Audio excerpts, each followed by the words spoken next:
সেই সময় শাপলা এক ভাই বলেছেন যে বিএনপি তাদের সাথে ছিলেন, হেফাজতের সাথে ছিলেন, অবশ্যই সাথে ছিলেন, সাথে ছিল বিএনপি। কিন্তু বিএনপির ভূমিকা আসলে কিরকম ছিল এইটা আসলে এই সময়ে এসে এটা বিশ্লেষণের দাবি রাখে। যখন এই ঘটনাটা ঘটে 2013 সালে, আমি তখন 10ম শ্রেণীর ছাত্র। যেহেতু আমি ঢাকা শহরেই বড় হয়েছি, আমি তখন স্কুলে পড়ি এবং ঢাকা শহরে তখন একটি থমথমে রাত, সেই রাত 5ই মের রাত।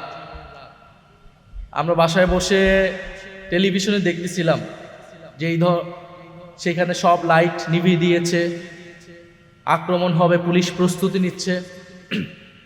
তবে হঠাৎ করে দেখলাম দিগন্ত টিভি বন্ধ হয়ে গেল, ইসলামিক টিভি বন্ধ হয়ে গেল এবং সেই রাতে আমরা এরপর অনেক কিছু ভাষা শুনতে পারলাম, কিন্তু আমরা আসল তথ্য জানতে পারি না, কিন্তু শুনতে পেরেছি। পরবর্তীতে নিশ্চিত হয়েছি সেই রাতে কি মর্মান্তিক ঘটনা বাংলাদেশের ইতিহাসে ঘটে গিয়েছে। তো শাপলার এই গণহত্যা, শাপলার এই হত্যাকাণ্ড বাংলাদেশের ইতিহাসে, বাংলাদেশের রাজনীতিতে অনেক বড় একটা ক্ষত তৈরি করে গিয়েছে। যদি শাপলা গণহত্যাকে সেই সময় আমরা ঠেকিয়ে দিতে পারতাম, সেই সময় যদি যারা এটার জন্য দায়ী, সরকার, রাষ্ট্রযন্ত্র এবং বিভিন্ন রাজনৈতিক এলিমেন্ট, তাদেরকে যদি বিচারের আওতায় আমরা আনতে পারতাম, তার বিরুদ্ধে যদি সামগ্রিকভাবে সমাজের এবং রাজনীতির সকল পক্ষ আমরা দাঁড়াতে পারতাম, তাহলে কিন্তু জুলাই গণহত্যা হতো না। শাপলা গণহত্যাকে কোনো না কোনোভাবে তো বৈধতা দেওয়া হয়েছে, তার প্রেক্ষাপট তৈরি করতে অনেকেই ভূমিকা রেখেছে। ফলে সেই সময় সরকারকে জবাবদিহিতা করতে পারা যায়নি বলে সরকার জুলাইতে আরেকটা গণহত্যা করার সুযোগ পেয়েছে, সাহস পেয়েছে। শাপলা হত্যাকাণ্ডের অনেকগুলা ডাইমেনশন আছে, অনেকগুলা মাত্রা আছে।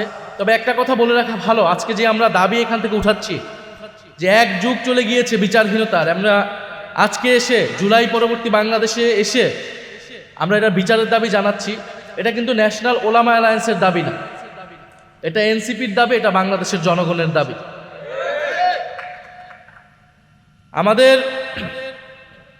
আমরা জানি 13 সালের প্রেক্ষাপটটা, যে 2013 সালে যুদ্ধাপরাধীর বিচারের দাবিতে একটা আন্দোলন শুরু হলো এবং শেখ হাসিনা সরকারের রাষ্ট্রীয় পৃষ্ঠপোষকতা সে আন্দোলনকে উস্কানি দেওয়া হলো বিরোধী দলকে, বিরোধী মতকে দমন পীড়নের জন্য। জামাত ইসলামী নেতাদেরকে সেই সময় হত্যাকাণ্ড করার একটা প্ল্যাটফর্ম হিসেবে একটা স্টেজ করা হলো শাহবাগের আন্দোলন, এবং সেই আন্দোলনে ইসলাম বিদ্বেষকে প্রশ্রয় দেওয়া হল। খুব স্বাভাবিকভাবে এদেশের ধর্মপ্রাণ মানুষ, ধর্মপ্রাণ মুসলমান, তার ইসলাম এবং রাসূল সাল্লাল্লাহু আলাইহি ওয়াসাল্লামকে নিয়ে যখন কথা বলা হবে, কটূক্তি করা হবে, তারা তার বিরুদ্ধে দাঁড়াবেই। এবং আপনারা তথ্যচিত্র দেখবেন, হেফাজত সেই সময় অনেকবার বলেছে যে যুদ্ধাপরাধীর বিচার নিয়ে কিন্তু তাদের কোনো ইস্যু ছিল না। তাদের ইস্যুটা যে এখানে ইসলামের বিরুদ্ধে যারা কটূক্তি করে তারা এইখানে এই আন্দোলনটাকে নেতৃত্ব দিচ্ছে এবং ইসলাম বিরোধী নানান ধরনের বক্তব্য সেখান থেকে আসছে, এবং তারা তাদের একটা দাবি দেওয়া নিয়ে নাগরিক অধিকারের জায়গা থেকে তারা ঢাকা শহরে এসেছিল, সমাবেশ করেছিল। আপনি 13 দফার সমর্থন করতে পারেন, নাও করতে পারেন, কিন্তু সমাজের কোনো অংশ যদি তার মত প্রকাশের অধিকার, তার একটা দাবি দেওয়া পেশ করতে চায়, রাষ্ট্রে তার অধিকার আছে। আপনি 13 দফার সমর্থন করেন কিংবা করেন না, কিন্তু আপনি কখনোই তাদের ওপর হত্যাকাণ্ডকে, তাদের উপর দমন পীড়নকে আপনি সমর্থন করতে পারেন না। একটা রাষ্ট্র নিরস্ত্র, নিরপরাধ, ঘুমন্ত মানুষের উপরে, প্রতিবাদকারীদের উপরে দমন পীড়ন চালানো, গুলি চালানো, আন্তর্জাতিক আইন, যে কোনো আইন অনুযায়ী এটা মানবতা বিরোধী। এবং আমরা দেখেছি সেই মানবতা বিরোধী অপরাধের পরে, হত্যাকাণ্ডের পরেও সংসদে দাঁড়িয়ে শেখ হাসিনা কিরকম নির্লজ্জ মিথ্যাচার করেছিল, এবং সেই সময় পত্রিকাগুলো কি ধরনের রিপোর্ট করেছিল আমরা কেউ কিন্তু ভুলে যাইনি। সেই ডকুমেন্টস এখনো আছে। হেফাজতের তাণ্ডব বলে প্রচার করা হয়েছিল, যারা ভিকটিম তাদেরকে অপরাধী হিসেবে প্রচার করা হয়েছিল, তাদেরকে সন্ত্রাসী হিসেবে প্রচার করা হয়েছিল। এবং এটাও আসলে 13 সালে হুট করে হয়েছে এরকম না।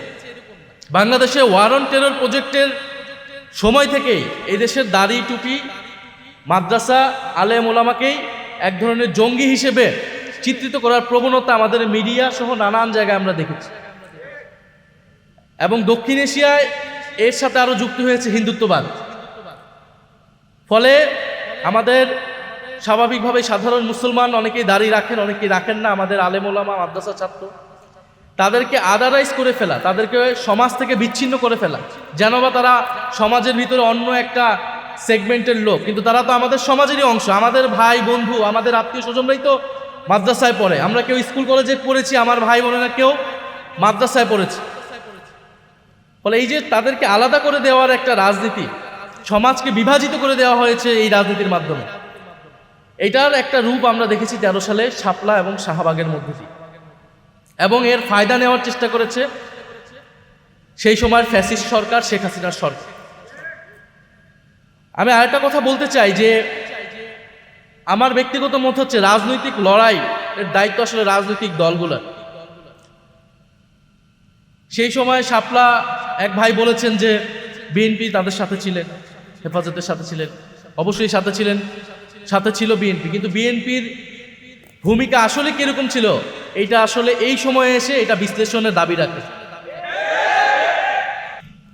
দেশের জনগণের একটা বড় অংশ যখন বিপদগ্রস্ত, এরকম একটা রাজনৈতিক হত্যাকাণ্ড হচ্ছে, রাজনৈতিক দল হিসেবে, বিরোধী দল হিসেবে বিএনপির উচিত ছিল সেই আন্দোলনের নেতৃত্ব নেওয়া, আরো বোল্ড ভূমিকা রাখা। আমরা বিভিন্ন সময় দেখি মাদ্রাসার ছাত্রদের, আলেম ওলামাদেরকে রাজনৈতিকভাবে ব্যবহার করা হয়। এই যে মৃত্যুর মুখে, গুলির মুখে ঢাকা শহরে এনে মাদ্রাসার ছাত্রদেরকে ঠেলে দেওয়া হলো, এর দায় কি বাংলাদেশের সেই সময়ের সকল রাজনৈতিক দল নেবে না? অবশ্যই আমি মনে করি নেওয়া উচিত। অবশ্যই ফ্যাসিস্ট সরকার, তার যৌথ বাহিনী, তার পুলিশ বাহিনীর এটার দায়, কিন্তু আমাদের রাজনৈতিক দলগুলার যদি আরো রাজনৈতিক ভূমিকা থাকতো, সক্রিয় ভূমিকা থাকতো, তাহলে হয়তো এই ধরনের হত্যাকাণ্ড আমরা এড়াতে পারতাম। ফলে আমরা চাই না যে আমাদের আলেম ওলামা, আমাদের মাদ্রাসা ছাত্রদেরকে তাদেরকে গুটি হিসেবে ব্যবহার করা হোক, ক্ষমতার হাতিয়ার হিসেবে কেউ ব্যবহার করুক, এবং তাদেরকে সমাজে অপরায়ণ করে রাখা হোক, সমাজে আদার করে রাখা হোক। তারা এই সমাজেরই অংশ, তাদেরও নাগরিক অধিকার আছে, তাদেরও দাবি দেওয়া থাকে, তারা সেটা প্রকাশ করবে, সরকার সেটা বিবেচনা করবে, সরকার তাদের সাথে ডায়ালগ করবে যে সেই দাবি কতটুকু তারা মানবে, কতটুকু মানবে না। আমাদের মাদ্রাসার ছাত্র, আলেম ওলামা, তাদেরকে যে ভিন্নভাবে জঙ্গি হিসেবে চিত্রিত করা, এই প্রবণতা থেকে আমাদের সমাজ, আমাদের রাষ্ট্র, আমাদের শিক্ষিত সমাজ, রাজনৈতিক দল, আমাদের সবাইকেই বের হতে হবে। এবং আমি সংসদের শেষ বক্তব্য বলেছি, এই দেশে জঙ্গিবাদের উপাদান থাকতে পারে, জঙ্গি প্রবণতা যদি থাকে সেটাকে সঠিকভাবে চিহ্নিত করে সেটাকে আইনের ভিত্তিতে সমাধান করা উচিত। কিন্তু ঢালাওভাবে মাদ্রাসার ছাত্রদেরকে জঙ্গি হিসেবে চিত্রিত করা, দাড়ি টুপি থাকলে বিশ্ববিদ্যালয়ের ছাত্রদেরকে হলে শিবির বলে নির্যাতন করা, এইটা কিন্তু আমরা কোনোভাবেই আর অ্যালাউ করব না। এবং এই রাজনীতি শেখ হাসিনা সরকার করেছিল, এই রাজনীতি যাতে এই সরকার না করে, আমরা সরকারের প্রতি সেই আহ্বান জানাচ্ছি। আজকের এই অনুষ্ঠানের জন্য, প্রোগ্রামের জন্য আমি ধন্যবাদ জানাই।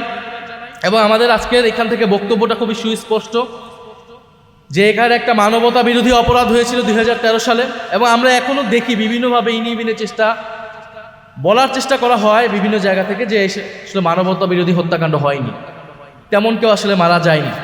এবং সরকারের উচিত একটা সুস্পষ্ট একটা তদন্ত রিপোর্ট প্রকাশ করা যে আসলে কতজন হত্যাকাণ্ডের শিকার হয়েছিল, সেই পরিবারগুলোর এখন কি অবস্থা, তাদেরকে রাষ্ট্রীয় স্বীকৃতি দেওয়া, এবং ভবিষ্যতের জন্য আমাদের নতুন প্রজন্মকে সচেতন করতে হবে আমাদেরকে, যাতে এই ধরনের হত্যাকাণ্ড, এই ধরনের যে সমাজে বিভাজন হয়ে যাওয়া, সেটা যাতে আর না হয়। এবং আমাদের যে ধর্মপ্রাণ মুসলমান, আমাদের আলেম ওলামা, তাদেরকে স্বীকৃতি দিতে হবে। তাদের এই দেশের রাজনীতি, এই দেশের ইতিহাসে তাদের ব্যাপক ভূমিকা আছে। সেই ব্রিটিশ বিরোধী আন্দোলন থেকে আমাদের মহান মুক্তিযুদ্ধে এবং 2024-এর গণ অভ্যুত্থানে আলেম ওলামা এবং মাদ্রাসা ছাত্রদের ব্যাপক ভূমিকা রয়েছে। এদেশের যত গণ আন্দোলন হয়েছে, জাতীয় আন্দোলন হয়েছে, মুক্তির লড়াই হয়েছে, এদেশের আলেম ওলামা এবং মাদ্রাসা ছাত্রদের ভূমিকা রয়েছে। সেই ভূমিকাকে আমাদের জাতীয় ইতিহাসে যথাযথভাবে মূল্যায়ন করতে হবে, স্বীকৃতি দিতে হবে। আমরা জাতীয় নাগরিক পার্টি সেই স্বীকৃতি দেই, সেই লড়াইকে, সেই তাদের ইতিহাসকে আমরা ধারণ করি, আমরা আমাদের দেশের জাতীয় ইতিহাসেরই অংশ মনে করি। এবং আমরা মনে করি যে আমাদের জাতীয় পর্যায়েও আলেম ওলামাদের কথা বলা উচিত, ভূমিকা রাখা উচিত, তাদের মেইন স্ট্রিমে আসা উচিত, বিভিন্ন বিষয় নিয়ে কথা বলা উচিত, দেশ নিয়ে, রাষ্ট্র নিয়ে, সমাজ এবং নাগরিক অধিকার নিয়ে। এবং লেলিন ভাই বলেছেন যে বিচার বহির্ভূত হত্যাকাণ্ড, মানবতা বিরোধী হত্যাকাণ্ড, এটা সকল হত্যাকাণ্ডের বিরুদ্ধে আমাদেরকে এই অবস্থানটা জানাতে হবে, আমাদের কথা বলতে হবে।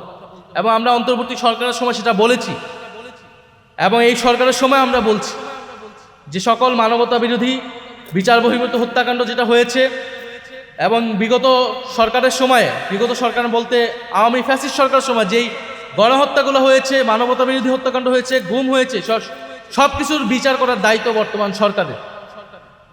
আরেকটি বিষয় বন্ধুগণ,